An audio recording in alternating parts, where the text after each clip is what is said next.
E aí, internautas pensadores, tudo bem? O que vocês vão ver agora é um corte de uma das lives que eu fiz. Peço o favor de inscrever-se no canal, curtir o vídeo e para quem puder contribuir com o nosso projeto no Apoia-se ou na chave Pix que estão aqui na descrição, ficaria muito agradecido. Muito obrigado. E prosseguindo aqui, então, pessoal, vamos abordar agora um conceito muito trabalhado também no período da Idade Moderna, tá? O período chamado, então, né, que vão ser desenvolvidas várias teorias sobre o contratualismo.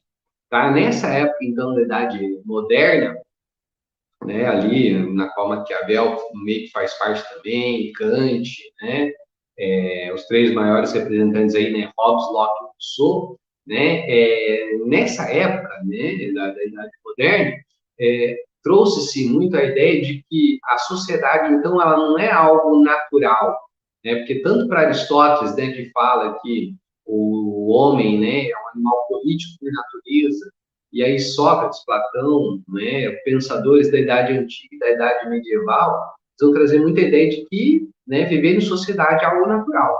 Mas para os filósofos contratualistas, não. Né? A sociedade é algo artificial, algo fabricado pelo ser humano, por certas necessidades, por levar em consideração, então, certas necessidades do ser humano. Tá? Muito em vista a questão de controle da natureza humana. Né? Então, né, nessa época aqui do contratualismo, vai surgir, então, um novo tema, que é a ideia da natureza humana. Afinal, né, como o ser humano é em seu estado de natureza? Vários filósofos, então, vão trazer ideias sobre como era o homem, então, né, antes do seu convívio em sociedade. E por que, então, ele precisou, né, conviver em sociedade? Né? Qual a necessidade, então, de existir a sociedade? Ou, né, o que levou, né, os seres humanos a criarem um contrato social para conseguirem conviver em sociedade. E cada um dos filósofos ali vão apresentar ideias diferentes, mas todos trazendo uma mesma estrutura, né, a saber, né, como era o ser humano antes do contrato social, né, em seu estado de natureza, tá? O que levou então o homem a criar, né, a desenvolver um contato social e qual seria, então, a forma de governo ideal para poder, então, né, exercer esse contrato social, para que os seres humanos, então, possam, né, conviver em sociedade. E o primeiro que eu trago aqui para vocês é o filósofo Hobbes, tá? Para o filósofo Thomas Hobbes, né, esse filósofo inglês, no estado de natureza, o ser humano vive em uma guerra permanente, né, uma guerra de todos contra todos. Né, é um estado, então, em que não há segurança alguma, porque para Hobbes o homem seria mal por natureza. Inclusive, ele tem expressão, né, homo hominis lupus, né, que significa o homem é louco do próprio homem. Né, ou seja, o homem sempre está em guerra permanente contra o próprio homem no estado de natureza. Se o ser humano é mau, né, cada um quer visar o seu benefício próprio. Né, e para isso ele vai se utilizar de todos os meios possíveis para alcançar os seus objetivos no estado de natureza. Por isso, né, é que chegou o momento em que o ser humano precisou criar um contrato social para impedir o retorno a essa guerra permanente, a esse estado de guerra de todos contra todos.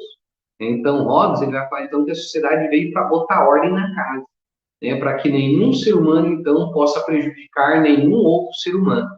Mas, para isso, né, para que isso aconteça, né, o ser humano ele deve, então, entregar todos os seus direitos nas mãos do governante, para que esse governante, então, possa garantir os direitos de todas as pessoas.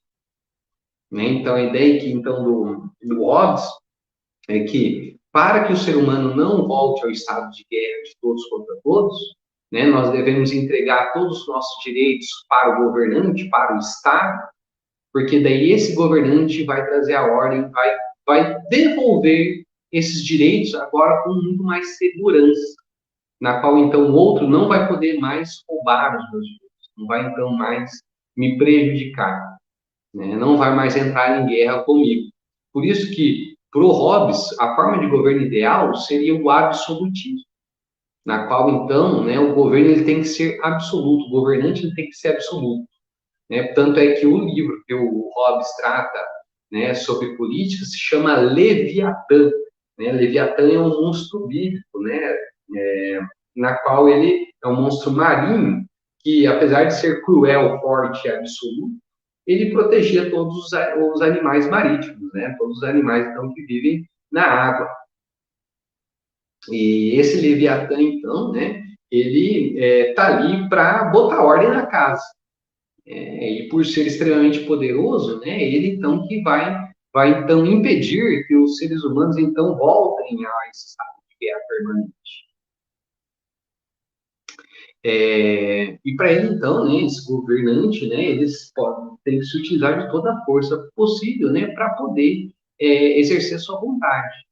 Né? Lembrando, né, a própria imagem que ilustra o livro do Leviatã, do Thomas Hobbes, né, é um ser gigante, né, em que o corpo é todo feito de seres humanos, né, de mini seres humanos, né, e aí a cabeça é representada, então, por uma pessoa com uma coroa, né, representando o poder absoluto desse governante, né, em que numa mão, então, ele tem um cedro, né, do clero, né, mostrando que, ainda assim, o clero ele tem que estar ali presente, né, para manter a ordem, né, da sociedade, né, e do outro lado está com uma espada, né, para garantir que a lei seja feita para todos aqueles que queiram entrar em uma guerra, né, com outros seres humanos, né, para todos aqueles que quiserem, então, né, voltar ao estado de natureza.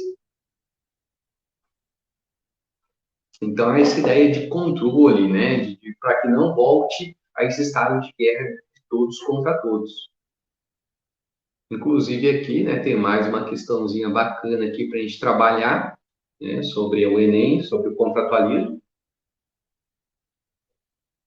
que fala ali, ó, na primeira questão, né, do Thomas Hobbes, né, no livro dele chamado Leviatã, conforme a gente vê ali na referência que aparece logo após ali o parágrafo do texto 1, e no texto 2, ó, temos ali então no Rousseau, né, Jean-Jacques Rousseau, né, no seu livro também sobre filosofia política, né, discurso sobre a origem e o fundamento da desigualdade entre os homens, né, ou seja, o livro então na qual ele fala sobre o surgimento da desigualdade social. Né, então vamos ver o que cada um diz ali, né, a gente já vê que as ideias deles ali, né, são meio diversificadas, né, conforme a gente viu na tabela aqui anterior. Vamos ver então o que eles estão falando, ó. Primeiro no Thomas Hobbes ali no texto 1. Tudo aquilo que é válido para um tempo de guerra, em que todo homem é inimigo de todo homem, é válido também para o tempo durante o qual os homens vivem sem outra segurança, senão a que lhes pode ser oferecida por sua própria força e invenção. Né? Ou seja, a gente está falando aqui, ó, a gente percebe que o Hobbes está falando de como é o ser humano em estado de natureza. Né? E qual que é o estado de natureza do Thomas Hobbes? É o estado de guerra. Então, a gente já parte aí já dessa interpretação de texto. Tá? Já no texto 2, ó, não vamos concluir com Hobbes que, por não ter nenhuma ideia de bondade, o homem seja naturalmente mau. Ou seja, o sujeito está fazendo uma crítica a Hobbes aqui, né? Que ele fala, né, ó, não é só porque o Hobbes não tem nenhuma ideia do que é o bem, que quer dizer, então, que o ser humano é mau por natureza. Né? Esse autor, né, o Hobbes, né, ele deveria dizer que, sendo o estado de natureza aquele em que o cuidado de nossa conservação é menos prejudicial à dos outros, esse estado era, por conseguinte, o mais próprio à paz e o mais conveniente ao gênero humano. Né? Que então Rousseau apresenta a ideia de como é o ser humano em estado de natureza, que é um ser humano bom, em harmonia, né? Porque cada um estava cuidando de sua própria preservação. Então o Rousseau ele tem muito mais essa ideia, né, harmônica, né? De como era o ser humano, né, no estado de natureza. E vamos ali então para o enunciado, né? Os trechos apresentam divergências conceituais entre autores que sustentam o entendimento segundo o qual a igualdade entre os homens se dá em razão de um o quê? Né? Ou seja, a igualdade entre os homens no estado de natureza, né, ocorre segundo o quê? Né? Uma predisposição ao conhecimento? Não, né? Porque no estado de natureza, né, Não havia essa ideia, então, de sistematização do conhecimento, conforme o que é apresentado ali, né?